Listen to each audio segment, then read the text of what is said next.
Hey all, this is Reddit Tosker. Today I want to talk about Grounded 2. This video is going to be a review for its early access. I'm going to give my impressions, my thoughts, what I think about changes between the first game and the second game, and of course, my criticisms, which are most valuable now during the early access period. I do need to disclose that the game and the Founders Pack code were given to me by Xbox, but that will have no influence on this review. Alright, now let's talk about the game proper. Is Grounded 2 worth getting in early access, the earliest early access? The answer to that question is maybe. It depends on what you're looking to get out of this game. If you're like me and you played the first Grounded and you like it a lot, if you're already sold on the idea of Grounded 2, you don't need any more convincing. If you already believe it's going to be a great game and are coming in with the intention of playing the game for a long time, getting a feel for the game's new direction, checking out any new content that they have on a roadmap, and maybe starting the game several times, checking out the different archetypes, experiment with the build making, and by that I mean the character builds and the actual building, and just generally giving feedback to the Grounded team on ways in which it could be improved, then the answer for you, for this type of player, is yes. There's a lot here for you. The game is already fun. Grounded 1 is already my favorite game that shows off the 5.11 perspective, but my experience in the early access has convinced me that the second game is just going to be a straight upgrade much better than the first one.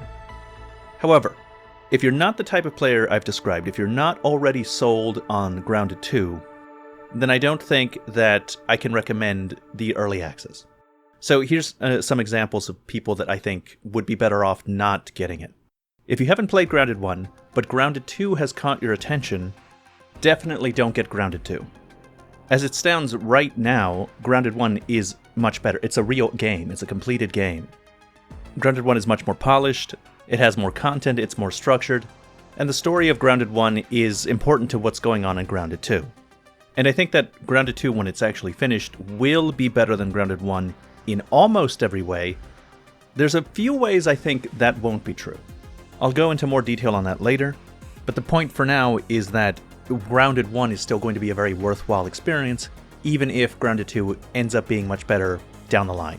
Another type of person that probably wouldn't get their full money's worth out of Grounded 2 is people that have high expectations on the amount of content. The size of the world is about as big as the entire map of Grounded 1, and that's what we have access to in early access.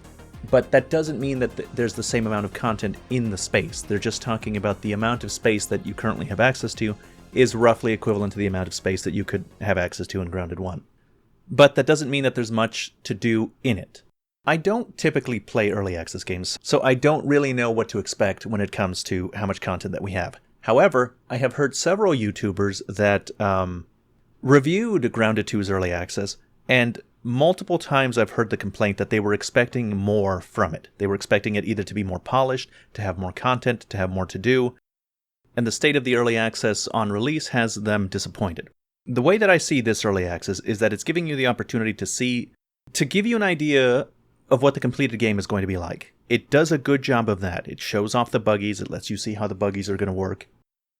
It lets you experience using the buggies across this vast terrain, so you don't have some nebulous assumption of how the buggies change the gameplay. You'll actually be able to see how they change the gameplay, and it is in significant ways. We'll talk about that later.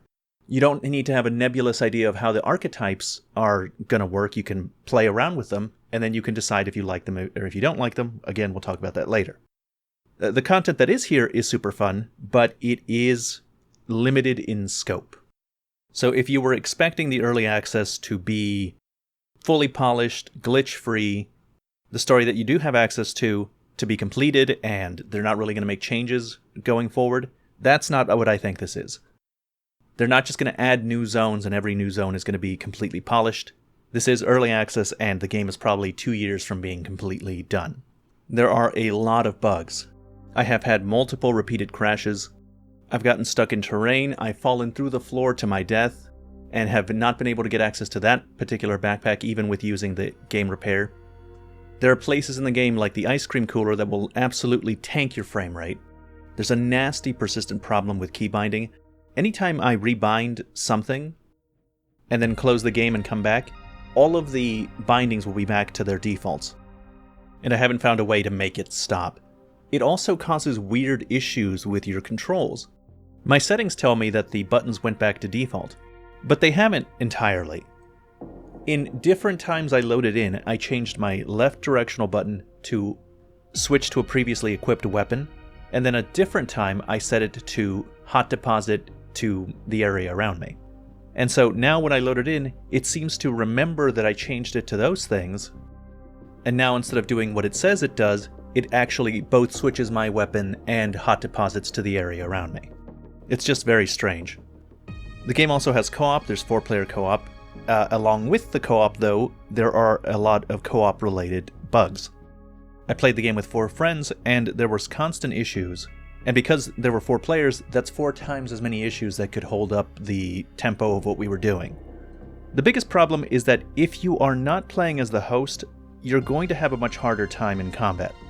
This game has dodges, blocks, and parries, and you want to make good use of them if you want to be effective in combat. And all 3 of those are made harder by the laggy connection.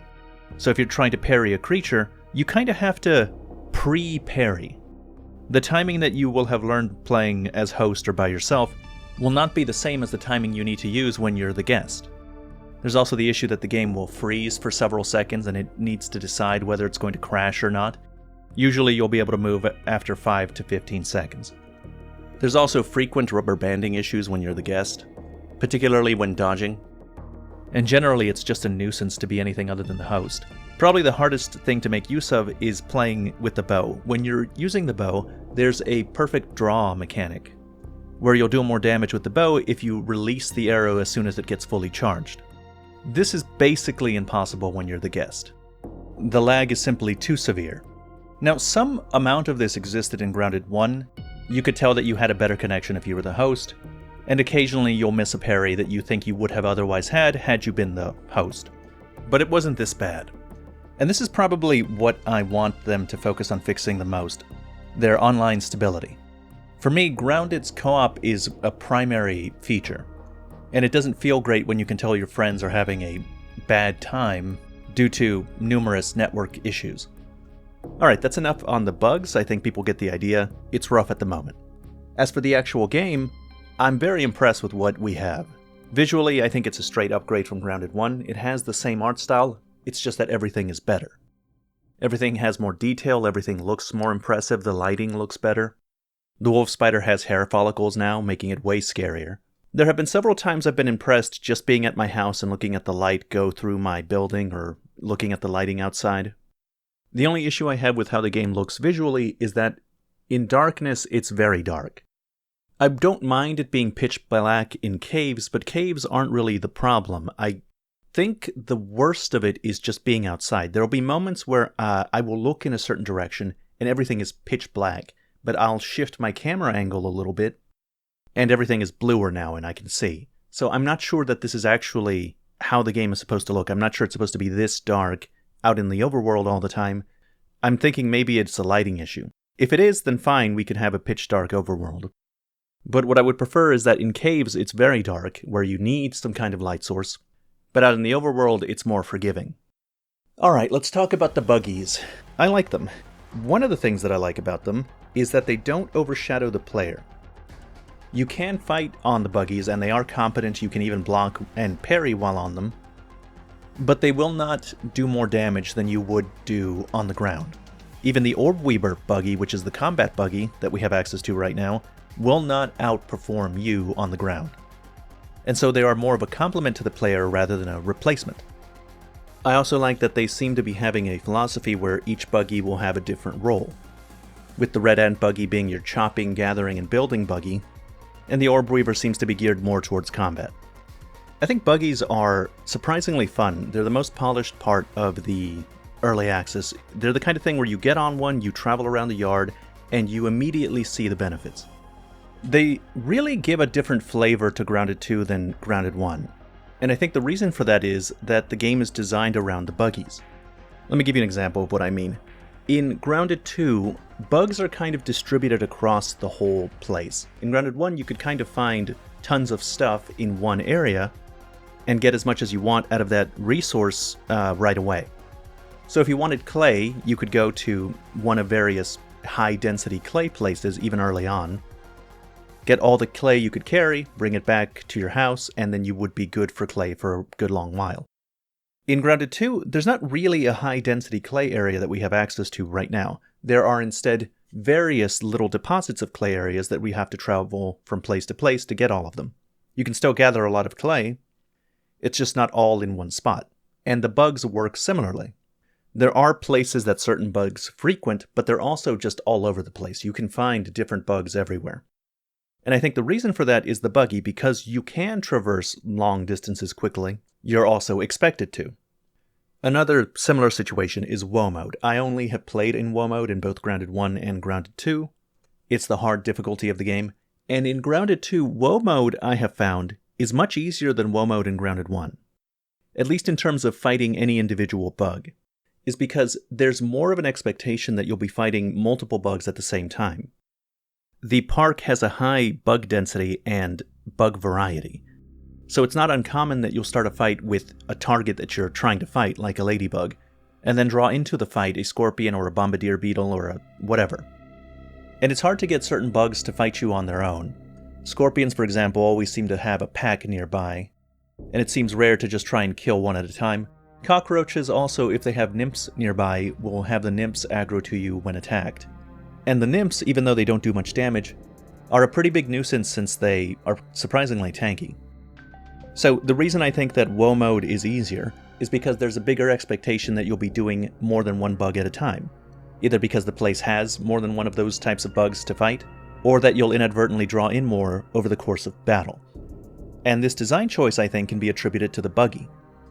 Buggies are surprisingly competent, they're strong, they can draw aggro away from you, and if you're playing in co-op, each one of your co-op partners can have their own Buggy, which means that you can potentially have 8 targets to distribute the aggro to, which I think explains the expectation for bigger fights. There was one time I was playing with a group, and we were going to go hunt a mantis, but we got attacked by scorpions before we got there, and the fight with that scorpion pack drew in 2 large roaches and like 6 smaller roaches, turning the encounter into the biggest free-for-all I've had in either Grounded. We didn't even get to the mantis, we were too spent after the brawl. I think this is intentional, and I think it's all related. Individual enemies are easier because there's an expectation that you'll fight more than one at a time, and that expectation is there because of the Buggies. Now, I don't have a problem with this, I kind of like it simply because it's new. It adds a new flavor to how we're approaching Grounded systems. But I think it's also undeniable that some things that Grounded 1 did very well are lost because of the Buggies. So, for example, because there are so many bugs and they're distributed all over the place, and maybe even the aggro range is higher, I suspect the aggro range is really high compared to the first game. You can't just be, you can't just cross the park unmolested. When you're traveling or exploring, you are going to aggro something, and the combat music is going to be playing constantly. Now, so long as you're on a Buggy, usually you're not in any danger. You're moving so fast that even if you have aggroed something, you can safely pass it by. And this is a stark contrast from how things were in Grounded 1. In Grounded 1, exploration had a sense of wonder and threat. The lower yard was much less hostile, giving you an opportunity to soak in the atmosphere in the early game. But at the same time, bugs were more dangerous and more persistent. In the first game, you're kind of slow, you don't have a Buggy, and before you have access to Natural Explorer 3 to speed yourself up, it is more difficult to get away from bugs, and the bugs are most likely to get a few hits on you, at least.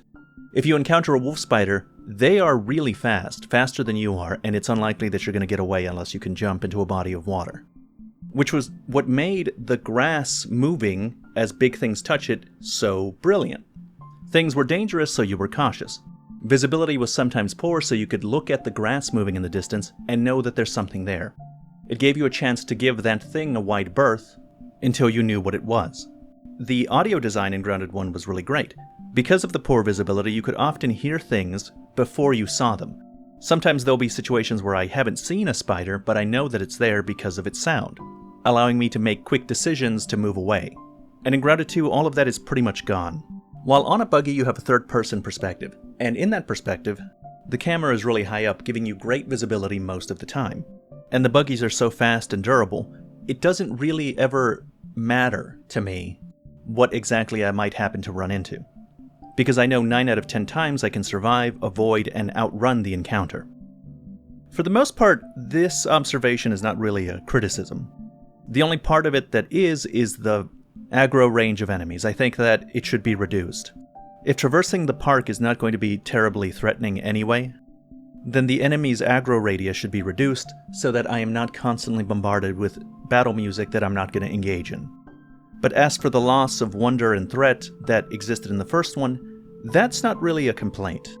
I recognize that the second game is going for something different, and the buggies necessitate that change. I don't think anything could be done to bring that back other than getting rid of the buggies, which obviously is not going to happen.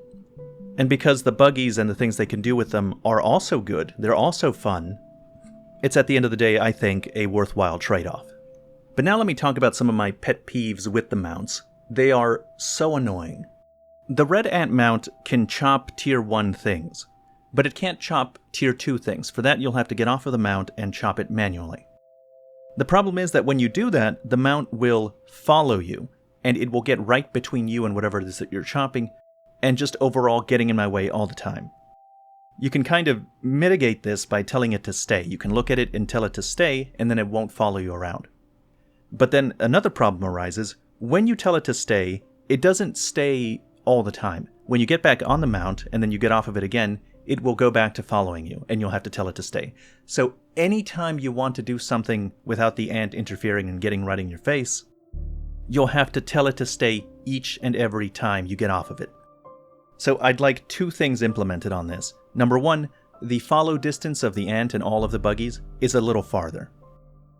Secondly, when you tell the buggy to follow or stay, it should stay in that mode until you tell it otherwise. I also think that buggies should be more easily distinguishable from enemy bugs. It can be hard to tell the difference between your bugs and an enemy bug, especially if you're playing in co-op. I think the easiest solution is to give buggies different colored eyes than enemy bugs, blue or green, making them easier to pick out in the confusion of battle. Okay, the last thing I want to mention about buggies is that they're really very good.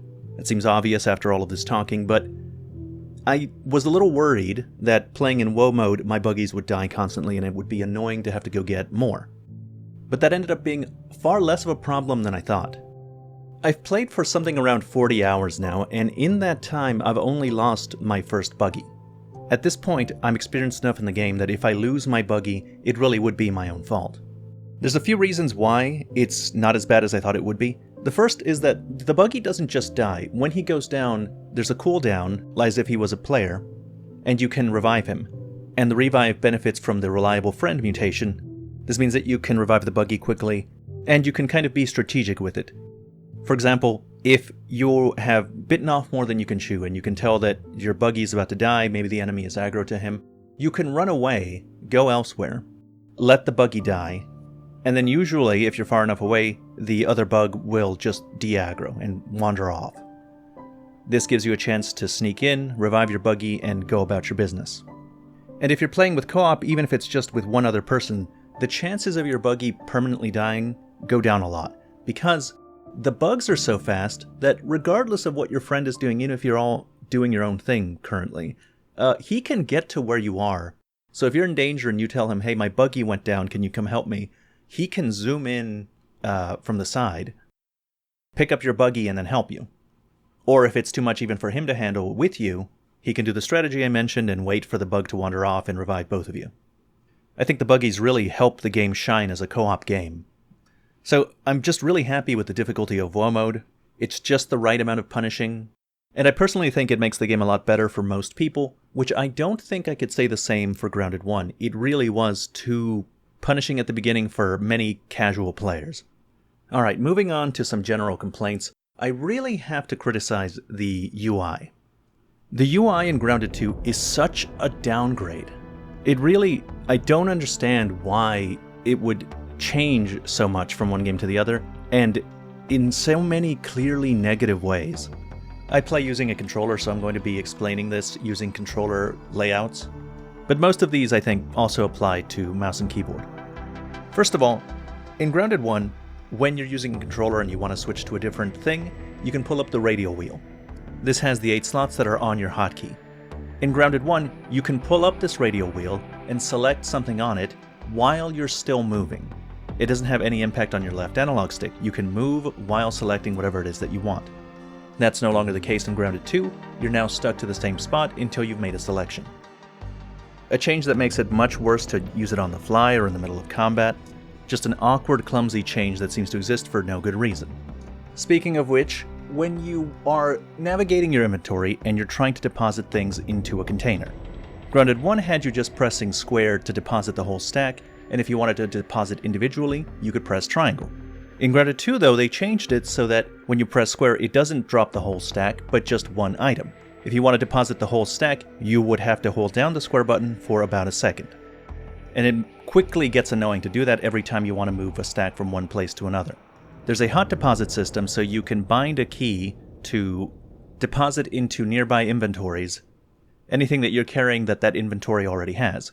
So if you are carrying, plant fibers and a chest nearby has plant fibers, all of your plant fibers will go there at the push of a button.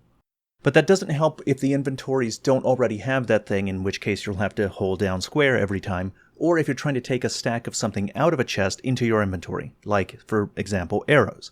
If you want to get a stack of arrows or a stack of several different kinds of arrows, every single time you'll be holding down square, because if you just push square, you'll get one item at a time. It's stupid. Now for the hot deposit system, that's also been made worse for no reason. In both games you can make it work like I described. You can bind a key or button to hot deposit everything in your inventory into a nearby chest. And you can set up each individual chest to make use of this or not. But in Grounded 1, apart from just setting up a key to send everything everywhere, you could also go up to each individual chest, hold down square, and this would put all the items you're carrying into that chest if that chest has the same kind of item. This was useful if you wanted to put some stuff away, but not everything you were carrying, as you might have a use for it at the moment. In Grounded 2, holding down square on a chest doesn't just put everything into that chest. It works as if you had pushed the key that sends every item in your inventory to a chest nearby, which is worse because that's something I can already do, and all this change has done has limited my options. There's also less radio wheels. In Grounded 2, we only have one. In Grounded 1, we had 3. This is another change I don't understand, but whatever the reason, I need at least 2. I need to go at least to 2. I need multiple different weapons of different damage types. I need a ranged option to be able to knock things down or aggro them from a distance. I need healing from bandages, and I need healing from potions. I need a light source on that wheel, and if I'm using a shield, I need to have the shield on that wheel so I can switch back to the shield when I'm no longer using my torch. They also have flares in this game so that you can use something two-handed or, with a shield, but also illuminate a dark area. And I would love to use flares. I would carry them and use them, but I only have one radio wheel, and I cannot afford that space for a cool item like that. Much less other useful things like having different types of potions to use during a difficult encounter, or if you have an ailment and you want to cure it. They really just need to add more. I feel like I'm missing a lot of stuff. I had such a frustrating time with the UI that I'm sure I'm forgetting some part of it that bothered me. So please mention in the comments if there's something that I missed. For this next part, I'd like to talk about the final boss and dungeon. So you can consider this your spoiler warning if you haven't played up to here. The early access story is structured to lead you to the Burgle statue, where you will face off against the mysterious stranger, in order to retrieve Burgle's head. I believe that this section is the equivalent of going to the Hedge Lab in the original Grounded. The story guides you to go to the Hedge Lab, and once completed, it shows off the other lab locations. And that's what I think is going to happen in Grounded 2. Once you acquire Burgle's head and whatever story significance it's going to tell us, will also be directed to the remaining dungeons. And what I want to point out about this section is that it is really good. It's basically exactly what I asked for when it came to the second game. In the original Grounded, I kind of liked the idea of the different labs more than the actual experience of going through them. And the only good boss that we had was the assistant director. Every other dungeon either had no boss, or the boss was not very good, like the infected ladybug or the termite king. And that was frustrating because all of the optional bosses were good, so it wasn't like they didn't know how to make a good boss for a game like this. So what I wanted for the second game was for the dungeons to be longer and more involved, and for most of them, or hopefully all of them, to culminate in a cool boss fight. And I really got what I was asking for. The network center is a lengthy area. The lead up to the dungeon that is the area around the statue requires that you navigate it, find the right way to go, and unlock checkpoints back down along the way. I think the lead up along with the actual dungeon is sizable. It's exactly as long as I would like it to be. And it is culminated with a unique, interesting, and kind of difficult boss fight at the end. You get to fight the mysterious stranger in what I assume is the first of several fights with it. And I have to say, I'm kind of surprised. I did not expect them to be able to make a competent humanoid enemy to fight. Her attacks are dangerous, but still at a readable speed for parries. I fought her with a group of 4 that didn't make the fight super easy. It still took us a few attempts. I also like that the fight has phases. Halfway down, she heals using a potion and buffs herself at the same time, showing her ability to do many of the things that we do as players. She also does a long-range fire AoE around her. I like this attack because I believe you're supposed to dash out of it. And I like the idea of bosses, and maybe even regular enemies, that are intended to be avoided using the new mechanic. Something that you can't just parry. Now, I don't know if you can parry this fire attack, I was too scared to try, but I hope so. Because that means that there are bosses and enemies that you have to use your full toolkit to beat, you can't just spam your one thing. After you defeat the orc wolf spider, the stranger tells you that she got what she needed from Burgle's head, and that Wendell Tully is waiting for her. Pretty much confirming that Tully is in the game, something I'm happy with since I liked that character a lot. Alright, finally, I want to talk a little bit about the combat. I'm going to be brief because many of the things I want to talk about I'm going to save for a separate video. But in short, I think it's way better than the combat in Grounded 1. I like the inclusion of a dodge as a separate way to avoid damage rather than just parrying, and I like that shields are separated into heavy and light shields, where light shields are better for parries. They give more benefits for parries, but if you block with them you'll still take some damage. And heavy shields are more suitable for blocking completely. I like all these things that try and get parries to not be the only game in town.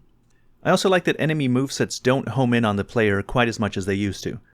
I find that you can outspace attacks with greater reliability than you could before, which also gives added utility to the dodge.